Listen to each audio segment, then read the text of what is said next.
नमस्कार, आप देख रहे हैं एनएमएफ न्यूज। आपके साथ मैं हूं नमिता चौधरी। 24 नवंबर को संभल में हिंसा हुई। उसके बाद से ही ये कयास लगाए जा रहे थे कि संभल पुलिस पूरी तरीके से मुस्तैद है और होली वाले दिन और ज्यादा मुस्तैदी से तैनात रहेगी। इसी बीच एक बयान सामने आता है सीओ अनुज चौधरी का। वो सीधे तौर पर कह देते हैं कि साल में 52 बार जुम्मा आता है, एक बार होली आती है और ऐसे में अगर किसी को लगता है कि रंग पड़ने से धर्म भ्रष्ट हो जाएगा तो वो भाई घर से बाहर ना निकले। लोगों ने इस अपील को माना, मुसलमानों ने, मौलानाओं ने इस अपील को माना। शायद इसीलिए पॉजिटिव रिएक्शंस मौलानाओं की तरफ से सामने आए। हमने आपको कई बयान भी सुनवाए थे, एक बार फिर से सुनवाते हुए चलते हैं। मुबारक और मुतबर्रक महीना चल रहा है और ये पूरा महीना हर मुसलमान पूरी तरीके से इबादत में गुजारता है और हर रोज़ेदार की ये कोशिश होती है कि उसकी ज़ात से किसी को कोई तकलीफ़ ना हो और उसकी इबादत में भी कोई खलल वाक़ ना हो।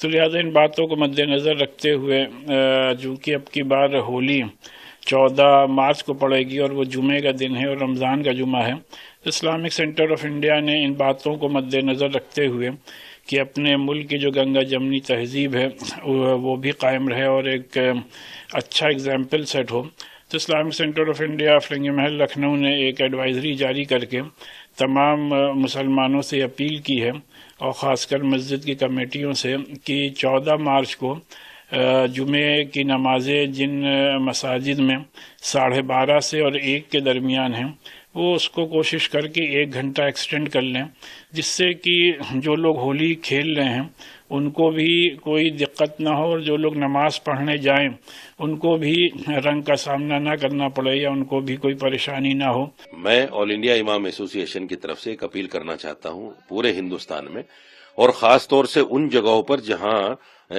हिंदू भाइयों की कसरत ज्यादा है कि जुमा की नमाज को अगर हम थोड़ा डिले कर लें तो उसमें ऐसा नहीं है कि हमारी नमाज नहीं होगी, नमाज में कोई फर्क पड़ेगा। तो हम जो नमाजें 1 बजे होती हैं उनको हम 2:30 बजे कर लें ताकि होली संपन्न हो जाए इत्मीनान के साथ में। लेकिन इन सब के बीच कहीं ना कहीं ये भी मानकर चला जा रहा था कि संभल में कोई ना कोई अराजक तत्व शैतानी करने की गुस्ताखी कर सकता है और माहौल बिगाड़ने की भी पूरी कोशिश की जा सकती है। लेकिन संभल से होली वाले दिन सिर्फ और सिर्फ जो तस्वीरें सामने आई वो हर्षोल्लास की थी, रंगों की थी, गुलाल की थी, गुजिया की थी और इनसे इतर कुछ नहीं हुआ। शायद इसीलिए सीओ अनुज चौधरी ने भी आगे आकर मीडिया के सामने अपनी राय रखी और कहा कि सभी ने बहुत प्यार से होली मनाई है, किसी भी प्रकार की कहीं से कोई शिकायत नहीं आई है। उन्होंने यह भी बताया कि फिलहाल नमाज का वक्त हो रहा है और नमाज भी आराम से अदा की जाएगी। मस्जिद के पीछे से 3000 से ज्यादा लोगों का जुलूस निकला और शांतिपूर्वक अपने गंतव्य पर पहुंचा। आपको बताते चले संभल के डीएम हो, उन्होंने भी होली खेली और इस दौरान उन्होंने कहा हम पूरी तरह से तैयार थे। शासन ने भी निर्देश दिया था कि कोई नई परंपरा शुरू ना हो, पुरानी परंपरा बंद ना हो। इस बारे में सभी जानते थे कि किसी पर किसी भी तरह का कोई प्रतिबंध नहीं है। सभी कार्यक्रम स्वतंत्रता, सहयोग और शांति के साथ संपन्न हो रहे हैं। सद्भाव, सौहार्द की जो शानदार बानगी बनाने की कवायद थी वो भी पूरी होती हुई संभल में नजर आई। शायद इसीलिए होली का त्योहार हर्षोल्लास के साथ मनाया गया, बिना किसी पत्थरबाजी के, बिना किसी वाद विवाद के। फिलहाल आप इस खबर को लेकर क्या राय रखते हैं, कमेंट करके जरूर। होली सबने बहुत प्यार से होली मनाई है, बहुत प्यार से, और कोई किसी तरह की कहीं कोई शिकायत नहीं आई किसी भी जगह से।